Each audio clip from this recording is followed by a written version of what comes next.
وَلَقَدْ يَسَّرْنَا الْقُرْآنَ لِلذِّكْرِ فَهَلْ مِن مُّدَّكِرٍ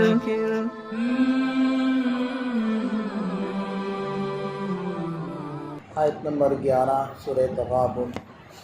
اعوذ باللہ من الشیطان الرجیم، بسم اللہ الرحمن الرحیم۔ ما اصاب من مصیبۃ الا باذن اللہ ومن یؤمن باللہ یہد قلبہ واللہ بکل شیء علیم۔ واطیعوا اللہ واطیعوا الرسول فإن تولیتم فإنما علی رسولنا البلاغ المبین۔ اللہ لا الہ الا ہو وعلی اللہ فلیتوکل المؤمنون۔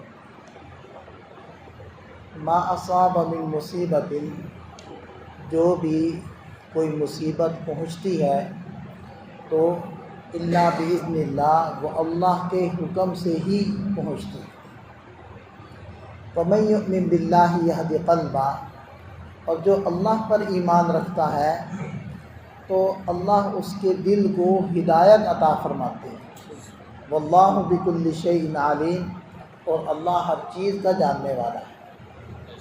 اس آیت مبارکہ میں عقیدے کا ایک بہت شاندار اور اہم پہلو اللہ تعالیٰ نے سمجھایا ہے کہ دنیا کے اندر جتنی بھی چیزیں ہیں اور جتنے بھی حالات ہیں، وہ سب اللہ کے حکم کے پابند ہیں۔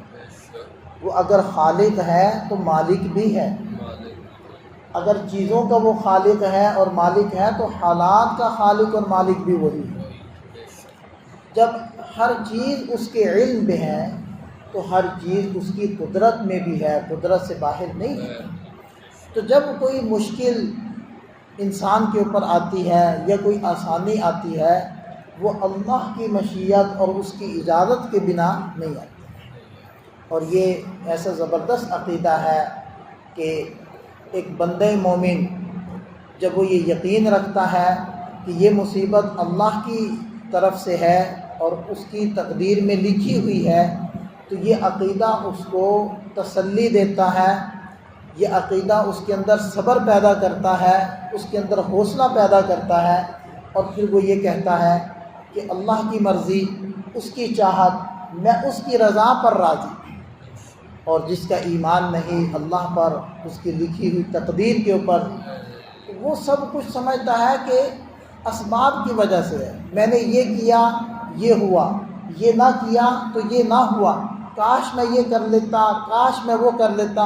نبی پاک صلی اللہ علیہ وسلم نے ارشاد فرمایا، کاش کاش مت کہا کرو، فَإِنَّ لَوْ تَفْتَحُ عَمَلَ الشَّيْطَانِ، شیطان کے عمل کا دروازہ کھولتا ہے، کاش مت کہا کرو، جو اللہ کی مشیت میں تھا وہ ہو گیا۔ تو اس لیے ایک عقیدہ سمجھا دیا۔ اور نبی پاک صلی اللہ علیہ وسلم نے ارشاد فرمایا، عَجَبًا لِأَمْرِ الْمُؤْمِنِ إِنَّ أَمْرَهُ كُلَّهُ لَهُ خَيْرٌ وَلَيْسَ ذَلِكَ لِأَحَدٍ إِلَّا لِلْمُؤْمِنِ، کہ مومن کا معاملہ ہی بڑا عجیب ہے کہ ہر معاملہ ہی اس کے لیے خیر ہی خیر، اور یہ شان صرف مومن کی ہے۔ ان اصابتہ سراء شکر فہو خیر لہ، اگر اس کو کوئی خوشی پہنچتی ہے، کوئی راحت پہنچتی ہے، وہ اللہ کا شکر ادا کرتا ہے، فکان خیر لہ، یہ بھی اس کے لیے خیر ہے۔ وَإِنْ أَصَابَتْهُ ضَرَّاءُ صَبَرَ فَكَانَ خَيْرًا لَهُ، اور اگر اس کو کوئی تکلیف پہنچتی ہے تو وہ اس کے اوپر صبر کرتا ہے، فَكَانَ خَيْرًا لَهُ، یہ بھی اس کے لیے خیر ہے۔ تو آسانی اور راحت اور خوشی پہنچے وہ بھی مومن کے لیے خیر، تکلیف، تنگی اور مصیبت پہنچے تو وہ بھی مومن کے لیے خیر۔ تو یہ ہے کہ وَمَن يُؤْمِن بِاللَّهِ، جو اللہ پر ایمان لاتا ہے، یہدی قلبہ، اللہ اس کے دل کو ہدایت عطا فرما دیتے ہیں۔ وہ سمجھتا ہے کہ یہ اللہ کی طرف سے، اس میں کوئی خیر ہے، اس میں میرے لیے کوئی ترقی ہے۔ کیونکہ بعض مرتبہ بندہ مومن اپنے عمل کی بنیاد پر ان درجات تک نہیں پہنچ سکتا جہاں تک اللہ اس کو پہنچانا چاہتے ہیں، تو پھر اللہ تعالیٰ اس بندے مومن کو کسی تکلیف میں، مصیبت میں مبتلا کرتے ہیں، اور اس مصیبت اور تکلیف کی وجہ سے وہ بندہ ان درجات تک پہنچ جاتا ہے۔ تو عسیٰ ان تکرہوا شیئا وہو خیر لکم وعسیٰ ان تحبوا شیئا وہو شر لکم، بسا اوقات تم ایک چیز کو ناپسند کرتے ہو حالانکہ وہ تمہارے لیے بہتر ہوتی ہے، اور بسا اوقات تم ایک چیز کو پسند کرتے ہو حالانکہ وہ تمہارے لیے خیر نہیں ہوتی، بہتر نہیں ہوتی۔ تو یہ ہے کہ وَمَن يُؤْمِن بِاللَّهِ يَهْدِ قَلْبَهُ، جو اللہ پر ایمان لاتا ہے اللہ اس کے دل کو ہدایت عطا فرماتے ہیں، اور واللہ بکل شیء علیم، اللہ ہر چیز کا جاننے والا ہے۔ اطیعوا اللہ واطیعوا الرسول، اللہ کی اطاعت کرو اور رسول صلی اللہ علیہ وسلم کی اطاعت کرو، بس ان کو یہ اختیار ہے، اتھارٹی ہے، وہ شارع ہیں، اللہ تعالیٰ شریعت کو وضع کرنے والے، اپنے نبی پر اتارنے والے، نبی پاک صلی اللہ علیہ وسلم کو یہ اختیار ہے کہ وہ جس چیز کو چاہیں حلال کر دے، جس چیز کو چاہیں اللہ کی اجازت سے حرام کر دیں، ان کو اتھارٹی، اور ہم سب کو آرڈر اللہ تعالیٰ نے دے دیا، تمہارے ذمے ہے اطاعت، تو بات سمجھ میں آئے یا نہ آئے۔ کفار کہنے لگے کہ انما البیع مثل الربا، کہ یہ کیا ہے کہ بیع حلال ہے اور سود حرام ہے، یہ بیع بھی تو سود کی طرح ہے کہ آپ ایک چیز خریدتے ہیں 100 روپے کی 120 کی بیچ دیتے ہیں، نفع ہو گیا آپ کو، اور سود میں کیا ہے کہ آپ لاکھ روپیہ کسی کو دے رہے ہیں 1,20,000 واپس لے رہے ہیں، نفع ہو گیا۔ تو کہنے لگے انما البیع مثل الربا، تو اللہ تعالیٰ نے اس کا کیا جواب دیا؟ احل اللہ البیع وحرم الربا، یہ حیل و حجت کی ضرورت نہیں ہے، یہ ایسے ہے یہ ویسے ہے، کان ادھر سے پکڑو کان ادھر سے پکڑو، یہ تعویلیں کرنے کی ضرورت نہیں ہے۔ اللہ نے بیع کو حلال کیا، سود کو حرام کیا، بس بیع کرو اور سود کو چھوڑ دو، یہ ایمان والوں کو حکم دے۔ انما الخمر والمیسر والانصاب والازلام رجس من عمل الشیطان فاجتنبوہ، یہ شراب، یہ جوا، یہ فلاں فلاں، یہ سب چیزیں حرام ہیں، نجس ہیں، چھوڑ دو، پیچھے ہٹ جاؤ۔ یہ اگر یہ ہمارے ایمان کا ہم سے تقاضا، یہ اللہ کا ہم سے تقاضا کہ جب اللہ اس کے رسول پر ایمان لے آئے، اب یہ چھوڑو کہ جی اس میں کیا حکمت ہے، اس کا کیا مقصد ہے، اس کا کیا فائدہ ہے، یہ تو ویسا ہے، یہ تو ایسا ہے، اب چھوڑو۔ اطیعوا اللہ واطیعوا الرسول، اللہ اس کے رسول کی اطاعت کرو۔ فَإِن تَوَلَّيْتُمْ، اور دھیان سے سن لو، اگر تم پیٹھ پھیرو گے، منہ موڑو گے، نہیں مانو گے، فَإِنَّمَا عَلَىٰ رَسُولِنَا الْبَلَاغُ الْمُبِينُ، تو ہمارے رسول کے ذمے تو کھول کر پہنچا دینا ہے، زبردستی منوانا ان کے ذمے نہیں ہے، انہوں نے کھول کر پہنچا دیا۔ اب اگر کوئی نہیں مانتا تو وہ اس کی ذاتی ذمہ داری ہے۔ اللہ لا الہ الا ہو، اللہ اکیلا ہے، اس کے علاوہ کوئی الہ بننے کے لائق نہیں، کوئی عبادت کے لائق نہیں۔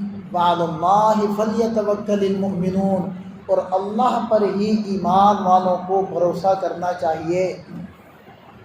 جب آپ اسباب اکٹھے کر لیں، کہیں سفر پر جانا ہے، گاڑی تیار ہے، ٹیوننگ کروائی ہوئی ہے، سروس ہوئی ہے، ٹینک کے اندر آئل پیٹرول موجود ہے، بس کوئی رکاوٹ نہیں ہے، اب یہ سمجھنا کہ میں یقیناً پہنچ جاؤں گا، غلط ہے۔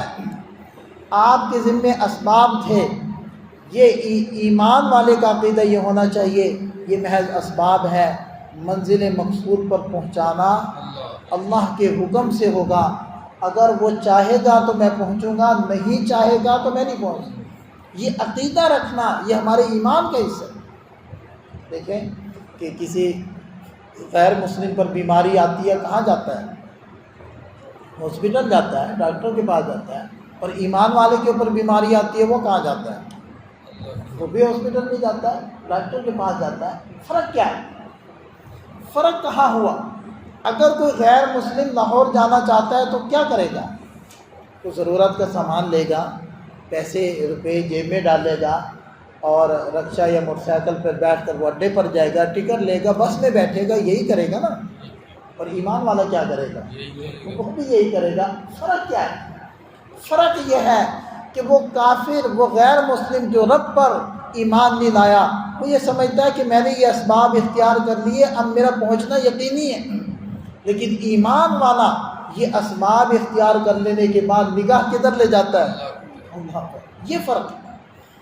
مومن بھی ڈاکٹر کے پاس جائے گا، دوا لے گا، لیکن وہ دوا کو محض سبب سمجھے گا۔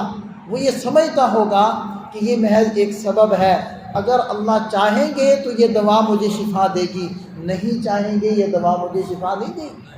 اس لیے جب کوئی صدمہ پہنچ جاتا ہے سارے اسباب اکٹھے کر لینے کے باوجود تو وہ کام نہیں ہوتا، تو بندہ مومن کیا کہتا ہے؟ اللہ کی مرضی، میں نے جو میرے ذمے تھا وہ کر لیا، اسباب اختیار کر لیے، اب ان اسباب میں حقیقت ڈالنا، جان ڈالنا، یہ میرے رب کا اختیار تھا، میرا نہیں۔ تو یہ ہے وعلی اللہ فلیتوکل المؤمنون، ایمان والوں کو اللہ پر ہی بھروسہ کرنا چاہیے۔ لیکن یہ ہمیشہ ذہن میں رکھیں کہ اللہ پر بھروسہ اور اعتماد یا توکل کا مطلب ترک اسباب نہیں ہے، نہ ترک اسباب ہے نہ اعتماد علی الاسباب ہے۔ اسباب کا چھوڑنا بھی توکل نہیں ہے، اور اسباب پر اعتماد کلی کرنا بھی توکل نہیں ہے، بلکہ کیا ہے کہ اسباب کو اسباب سمجھ کر اختیار کرنا اور نظر اللہ پر رکھنا، یہ توکل۔ اللہ تعالی ہمیں سمجھ عطا فرمائے، عمل کی